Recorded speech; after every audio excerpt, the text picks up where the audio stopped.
Hello, my name's Florence. Welcome to the theobspod. I'm an NHS obstetrician, hoping to share some thoughts and experiences about my working life. Perhaps you enjoy Call the Midwife, maybe birth fascinates you, or you're simply curious about what exactly an obstetrician is. You might be pregnant and preparing for birth. Perhaps you work in maternity and want to know what makes your obstetric colleagues tick, or you want some fresh ideas and inspiration. Whichever of these is the case, and for that matter, anyone else that's interested, the theobspod is for you.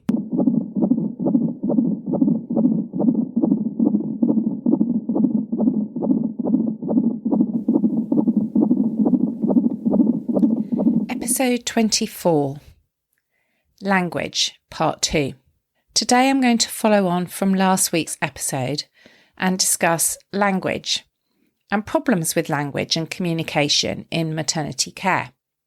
Today I'm going to address jargon and abbreviations. Of course, we don't necessarily talk in jargon. Most of us are sensible enough to try and translate what we're saying into plain English. But we also need to think about what we document or write in the notes. We expect women to carry their maternity notes. This is unlike any other aspect of medical care I can think of. She holds her medical record literally in her hands, not the hospital.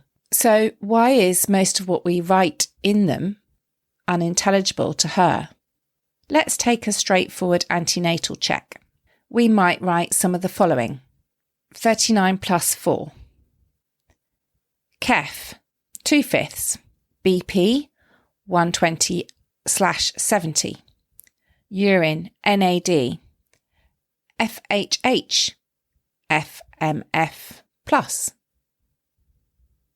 As I say that, it sounds like a load of nonsense. What we're trying to say is that the woman is 39 weeks and 4 days. The baby is cephalic, or kef, head down, and this comes from Latin and Greek. The 2/5, how far the head is descended into the pelvis to engage, has the widest bit of the baby's head gone down into the pelvis. NAD stands for nothing abnormal discovered, so that means her urine is clear. FHH, fetal heart heard.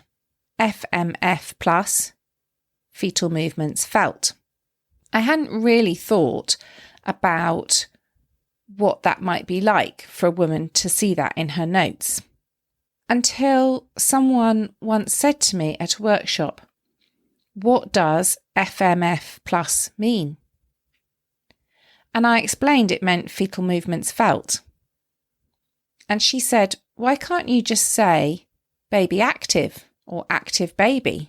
And that one comment and that one interaction has changed my documentation.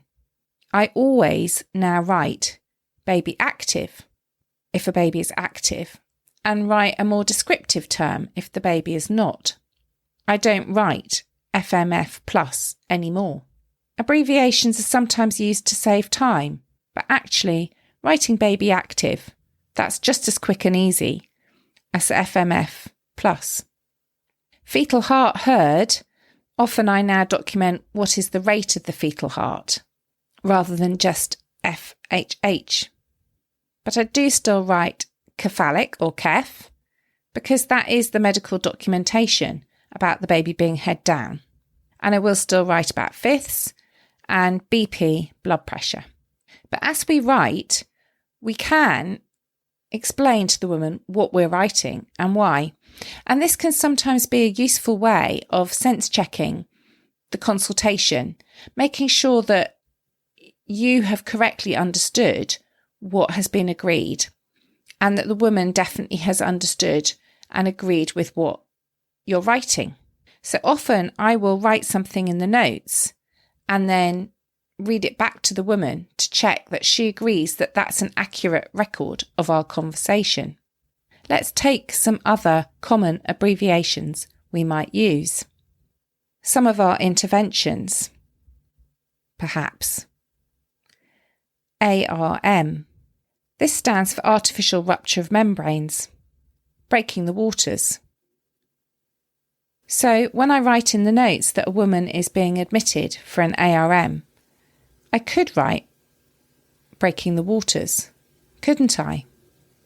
It doesn't take a lot of effort to write something a little bit differently once you have successfully thought of the alternative. The problem is that these abbreviations become like a language that we understand and the woman doesn't. And that becomes very obvious when we start to teach students, medical students arriving on the ward. We've just welcomed them back after the first coronavirus surge. It's a delight to have them back. And their fresh view, their fresh questions about the abbreviations we use take us back to actually we're talking in a language that's making things inaccessible. And some of the abbreviations become vocabulary. So we might talk about, I've ARM'd this woman. Artificial rupture of membranes, remember, is what it means. So how can you artificial rupture of membranes, ARM'd? What we're saying is we have ruptured the membranes or broken the waters. So why not say so? Schrom is another one. That's spontaneous rupture of membranes or waters broken. So we might say, she schrommed yesterday at 8 p.m. There's no good reason for using that sort of language. And it doesn't harm anyone. But when you think about power, and there inevitably is power in the relationship when you're a professional caring for a woman, then having a language that only some of the people understand is part of that potential power play. Sometimes abbreviations can be confusing. IOL in maternity means induction of labour. It would be obvious to us what IOL is. This woman's being admitted for an IOL. It was only when I started to do some work in other parts of the hospital that I discovered that there are other meanings. For example, in the eye hospital, IOL, intraocular lens. So the other thing about abbreviations is they can lead to confusion. What you understand from that abbreviation may be not what another person understands. And yes, it's unlikely you're going to muddle up a woman in maternity with a patient in the eye hospital. But actually, how clear is it? How safe is it if we're using such abbreviations? ECV is another one. External cephalic version. That's about turning a baby to head down. The baby may be breech, bottom down. External relates to it being outside the woman. As a woman, you might find that surprising. Obviously, we would be trying to turn the baby from outside you, but actually that's opposed to internal pedalic version, which is actually trying to turn a baby with a hand inside the womb, sometimes done for birth of a second twin or during a caesarean operation. So ECV, external cephalic version. And that is the correct medical terminology. But we could talk to women about turning their baby to head down, making that language more accessible.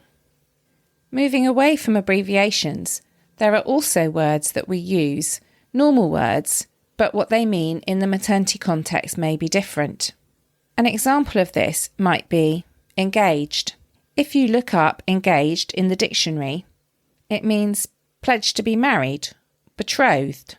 Yet for us in maternity, engaged means the widest part of the baby's head is now in the pelvis, in the pelvic inlet. The baby's head is engaged, it has moved down. Other examples might be station. No, I don't mean a train station.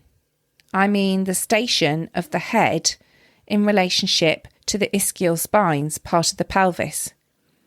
So we talk about whether the baby's head is above the spines or below the spines. So as labour progresses, the baby's head gradually moves down. So the station, so-called, goes from being a minus number, perhaps -2 or -1, to being a plus number, +1 or +2 by the time the baby's about to be born. Even the word term, a fixed period of time, you might see it as term time in school. For us, term means the duration of a normal pregnancy, anything from 37 to 42 weeks. Term. Another word I find a bit odd when I try and explain it to women is a sweep. To carry out a membrane sweep, you examine a woman with your fingers, and if the cervix is open, sweep your finger around the cervix.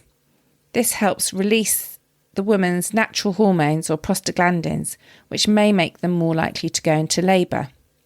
And there is good evidence for this, and it is something I would always suggest doing before carrying out a more formal induction.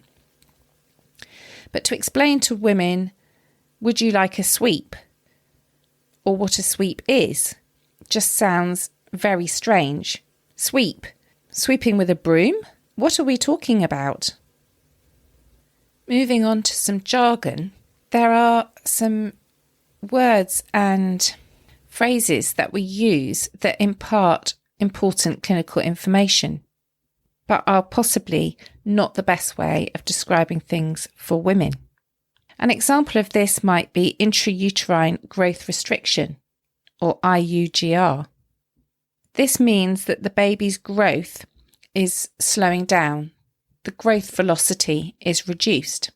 It's important for us to know that, and a cause might be what we call placental insufficiency. The placenta is not working as well as it ideally could be. This baby is probably not reaching its genetic potential. I don't have answers as to what the best terminology is for all these phrases. We could say a small baby, or a baby whose growth is slowing down a little bit. But talking about IUGR and placental insufficiency, I think that would worry me if I wasn't medical and I didn't understand. Yet we might write it down. It might be on a scan report. It might be an indication for an intervention. So it's important to think about its impact. We also have to be careful when we use abbreviations that we don't get sloppy. People write CS, caesarean. People often write LSCS for caesarean. And the reason for that is that the most common sort of caesarean is a lower segment caesarean section. That's where the incision is horizontally in the lower segment of the womb. This is the most common sort of surgery and the least risky in a future pregnancy or labour. But if we routinely describe a caesarean as an LSCS, then we might miss that woman who actually didn't have that sort of incision. Yes, she had a caesarean, but she had a different sort of incision on the womb, which could be for many different reasons, or could be because the surgery was done in a different country where obstetric practice may be different. So if we sloppily write LSCS for every sort of caesarean, we could make mistakes. Another piece of jargon, which is important medical information but can be opaque to women, is parity. Talking about parity, we're talking about whether this is this woman's first baby, second baby, and how many pregnancies she's had. So we might say this woman is gravida 1, para 0. That means gravida, 1 pregnancy, para 0, hasn't given birth to a baby yet. So that is this woman's first baby. A woman might be gravida 4 and para 0 if she's had several miscarriages. So she's had 4 pregnancies, but she's not yet got a live baby. This is important information for us as doctors and midwives. There are some conditions that are more common in a first pregnancy or a first pregnancy that is going to full term. And there are issues in labour that are more common with a first birth and first labour versus women who perhaps had multiple babies in the past. So this gravida parity is very important, whether a woman is primiparous, having her first labour, or multiparous, having had labour before. We know from how we care for women and from published data that women labour very differently in their first labour to any subsequent labour. But there are also conditions that are more common in women who've had several babies before. So it's very important information for us, and we need that documented in the notes, and I don't have a good way of translating that for women, but it is really important detail. Where this can become problematic is when we then apply a label to it. For example, in one of the workshops we held, one of the examples of language that came up as problematic was an elderly prima gravida. The definition of this, if you look at a textbook, is a woman who is more than 35 years old who is pregnant for the first time. If you look back in time, there was an article in 1975 in the BMJ all about the age of marriage, the age of having a first baby, and at that time 35 was deemed pretty old to be having a baby, and certainly a first baby. Given the average age of a mother is now 28 and a half in the UK, actually this age of 35 being classified as elderly, apart from the fact the term elderly might be offensive, is somewhat nonsensical. In my unit, we now think about women who are over 40 as being in a slightly older age group. Is age important? Are we being ageist? Actually, age is important. There are different risks if a woman is 40 or older. Obviously, it might depend whether she's just 40 or whether she's 45. But actually, yes, there are things that we need to think about. In my unit, we've moved our label to being maternal age. We might offer induction with an indication of maternal age. Maternal age, it's less offensive, but actually all women have an age. So maternal age is a bit of a stupid phrase, I guess.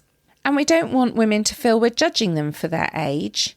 Actually, we have 6 or 7% of our mothers having their babies in their 40s in my unit due to the demographics of our population. So we're very used to looking after women in that age group, and a lot of them have very uncomplicated pregnancies. So we do need to think about age and individualise the care we give women, but do we need to label them in this way? Back to elderly prima gravida, when it cropped up, actually someone had misunderstood and misheard and thought it was an elderly primate. So actually one of our graphic facilitators drew the most beautiful illustration of a monkey having a baby. We don't always understand when we say something quickly in passing what the woman receives and hears. How would you like to be told you're not only elderly, but you're an ape? Obviously, that's an extreme example of a misunderstanding. But if we don't use language that women can understand, and if we stick wedded to our medical language, these misunderstandings are going to be more commonplace. So thinking about the zesty bit, try and document in such a way that is transparent and intelligible to the woman, as well as professionals. If you can't, then show women what you've documented and try and explain what it means. Sometimes I will read out what I've recorded in the notes at the end of a consultation to ensure that the woman and I both agree what has been said and that she's understood, and it's her chance to speak up, question or disagree and ask for amendments. This is the least we can do when it's the woman's care we're talking about and we're expecting her to carry her notes. Occasionally, I've seen women write in their notes correcting something or questioning something. And sometimes that's received with shock, almost, how dare she write in her notes? But actually, they're her notes. They're about her. So although we need to have medical notes that are clear so that the right care is provided, actually, why shouldn't she write in her notes or query things? They're about her. I hope these 2 episodes about language have been interesting. As I said last week, I can't possibly discuss every single point of language, but I hope it's given you a flavour of some of the things and some of the issues that I've come across or think about in my daily practice. There are many things we could do. There are many things we could change. We can't do everything all at once, but at least we could make a bit of a start and make sure that we're trying to avoid jargon. We're trying not to use all those abbreviations, and we're trying to improve the understanding between us and the women we're caring for. So I do hope you've enjoyed listening to the theobspod. If you have, do like, subscribe or leave a review, and join me again to explore more about the life of an NHS obstetrician. I'm finding it really exciting to have people listening and give me feedback about what they've found interesting. So please do recommend the theobspod to other friends, colleagues, or people who you think might find it interesting. I'd love it if you'd share with me what you've enjoyed about listening and if you've done anything differently as a result. I can be found on Twitter at FW Maternity and at the theobspod. And please do check the MatExp hashtag MATEXP, and the website matexp.org.uk for more information and ideas on how to improve women's experience of maternity care. Finally, I'd like to reassure you that I take confidentiality very seriously, and although I'm talking about experiences from my working life, I'm taking great pains to make sure that I anonymise the stories and talk in more general terms so that I keep confidentiality of my women I currently care for and have cared for in the past very safe. Many thanks for listening.